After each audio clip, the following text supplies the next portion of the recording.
আপনারা দেখছেন Bankura TV breaking news. Bankura টিভিতে আপনাদের স্বাগতম। আজ বাঁকুড়া টিভিতে আমি বাঁকুড়া টিভির চিফ এডিটর টাইগার জার্নালিস্ট দাদা উত্তম দে আজ বাঁকুড়া টিভিতে তুলে ধরছি পশ্চিমবাংলার একটি গুরুত্বপূর্ণ ব্রেকিং নিউজ। কাঁচড়াপাড়ায় বিজেপির বিক্ষোভ সভা থেকে রাজ্য সরকারের বিরুদ্ধে ও হিন্দুদের উপরে অত্যাচারের বিরুদ্ধে ক্ষোভ উগরে দিলেন বিজেপি নেতা দিলীপ ঘোষ।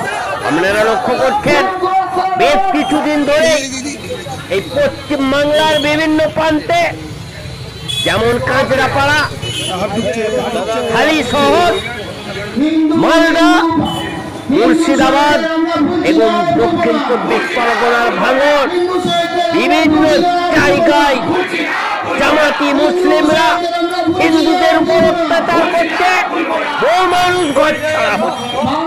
আর এরই প্রতিবাদ সবাই কাঁচড়াপাড়ায় দিলীপ ঘোষ এই মমতা সরকারকে এক হাত নিলেন। এই কম্পার্টমেন্টের মুখ্যমন্ত্রী মমতা বন্দ্যোপাধ্যায় যাকে ভোটে হারিয়েছিলেন সেই নন্দীগ্রামে শুভেন্দু অধিকারী মমতা এই কম্পার্টমেন্টাল মুখ্যমন্ত্রী পশ্চিমবাংলায় অশান্তি রুখতে ব্যর্থ এবং পশ্চিমবাংলার এই মমতা এবং অভিষেকের পাঁচটা পুলিশও ব্যর্থ।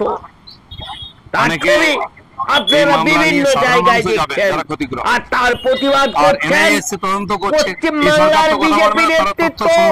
বিজেপি নেতৃত্ব তারা বার্তা দিতে চাইছেন এই প্রতিবাদ বিক্ষোভের মধ্য দিয়ে পশ্চিমবাংলার হিন্দুরা এখন এই জামাতিদের বিরুদ্ধে এখন সেই খবর আপনারা দেখতে থাকুন একমাত্র বাঁকুড়া টিভির পর্দায়। সম্ভব কিনা, ওইখানে কি পরিস্থিতি আছে, সত্যি সত্যি বাংলাদেশিরা ঢুকে পড়েছে কিনা। 62 লক্ষ রেশন কার্ড ক্যান্সেল হয়েছে পশ্চিমবাংলায়। তারা কারা? ভোটার লিস্টেও তাদের নাম আছে। ভোটার কার্ড বান্ডিল বান্ডিল রাস্তায় পড়ে আছে, বস্তা বস্তা দেখতে পাওয়া যাচ্ছে। কি ধরনের প্রশাসন চলছে নির্বাচন কমিশনের দেখার দরকার আছে। কেন্দ্র সরকার দেখছে, এনআই আসবে কিনা তারা ঠিক করবেন, আসা উচিত।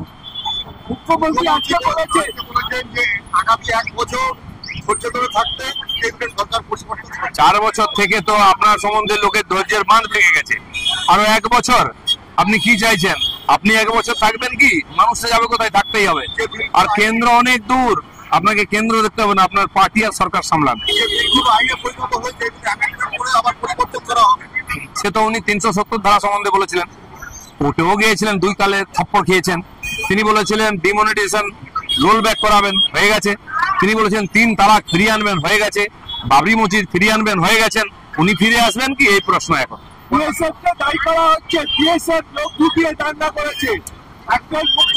ওনারই প্রশাসন বিএসএফ কে ডেকে নিয়েছিল।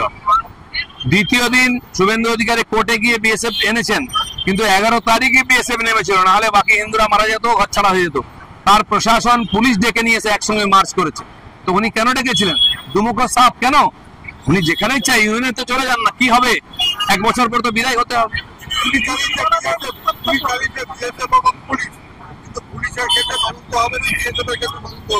যদি পুলিশ বিএসএফ কে একটু সাহায্য করতো, এই ভেতরে ভেতরে পকেটে যেখানে ঘর বাড়ি পোড়ানো হলো, জানানো হলো, মারা হলো, যদি বিএসএফ কে নিয়ে যেত সেই ক্ষতিগুলো হতো না। সেই জন্য পুলিশের বিভিন্ন তদন্ত হোক। মমতা ব্যানার্জির আদেশে পুলিশ এরকম করেছে নাকি লোকাল অফিসাররা সাবোটেজ করেছে?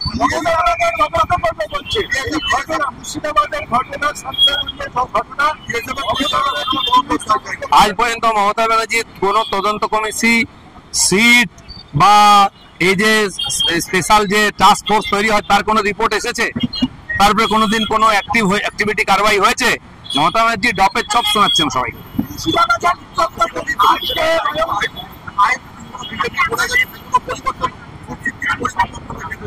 তার আগেই সরকার পরিবর্তন হয়েছে পশ্চিমবাংলায়।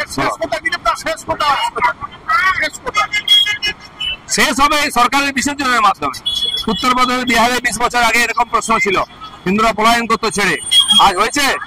আজ যদি এখানে যোগীর মতো বিজেপি সরকার থাকতো, উনি বলছেন আমার এমএলএদের বাড়ি ভেঙে দিয়েছে, তো আপনার সরকার কি গাঁজা খাচ্ছে? এতদিনে বুলডোজার নেমে যেত, আপনার সরকার আছে বলে এমএলএও মার খায়, গুলি খায়, জেলা পরিষদ কাউন্সিলর সমিতি গুলি খায়, কারা করছে? মমতা ব্যানার্জি এই যে দুঃশাসনের রাজত্ব করছেন, এটা বিসর্জন হবে আগামী বছর। রাজ্যপালের কাজ হচ্ছে দেখে রিপোর্ট দেওয়া, সেটা উনি করবেন। রাজ্যপাল কোনো কাজ, উনি নিষ্ক্রিয়ই থাকেন। রাজ্যপালের কাজে নিষ্ক্রিয় থাকা, সংবিধান দেখা আর এখানকার রিপোর্ট পাঠানো, সেটা উনি করছেন। পারবে না নয়, আনবে না। সারা পশ্চিমবাংলায় আগুন জ্বলছে, পুলিশ দাঁড়িয়ে দাঁড়িয়ে দেখছে, তাই বিএসএফ কে আসতে হচ্ছে, কারণ মমতা ব্যানার্জি চান না এখানে শান্তি হোক। ধন্যবাদ।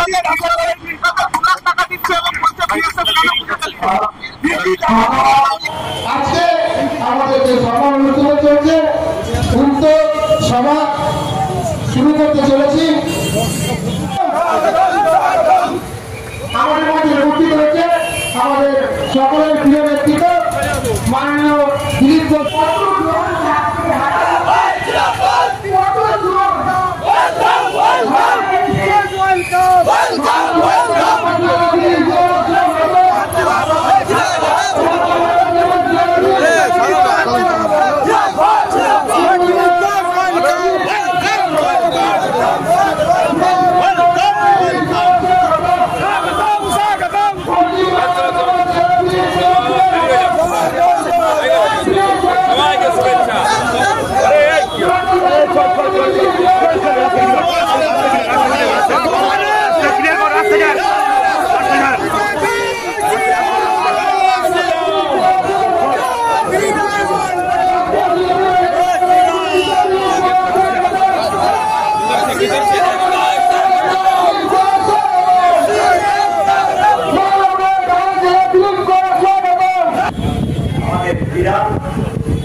আজকে যে শহীদ দিবস, যে শহীদ দিবস আপনারা ইতিমধ্যে সংবাদপত্র এবং ইলেকট্রনিক্স মিডিয়ার মধ্য দিয়ে জানতে পেরেছেন যে প্রত্যেকটি আমাদের এই রাজ্যের প্রত্যেকটি অঞ্চলে আমরা শহীদ দিবস পালন করছি।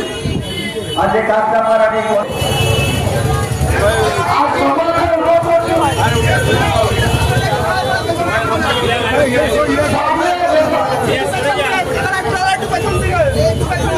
আমাদের মধ্যে উপস্থিত হয়েছেন লড়াকু নেতা, প্রাক্তন রাজ্য সভাপতি, কেন্দ্রীয় প্রাক্তন নেতৃত্ব মাননীয় দিলীপ ঘোষ মহাশয়।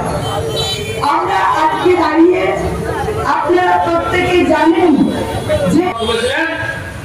যে এটা হিন্দু বাঙালি হোমল্যান্ড হবে, বিধানসভায় প্রস্তাব পাস করিয়ে এই বাঙালি হোমল্যান্ড করেছেন। জিন্না বলেছিল নো পাকিস্তান উইদাউট ক্যালকাটা, কলকাতা ছাড়া পাকিস্তান হতেই পারে না। সভা প্রশাসন মায়ের দুধ খেয়ে থাকো, কলকাতা নিয়ে যাও।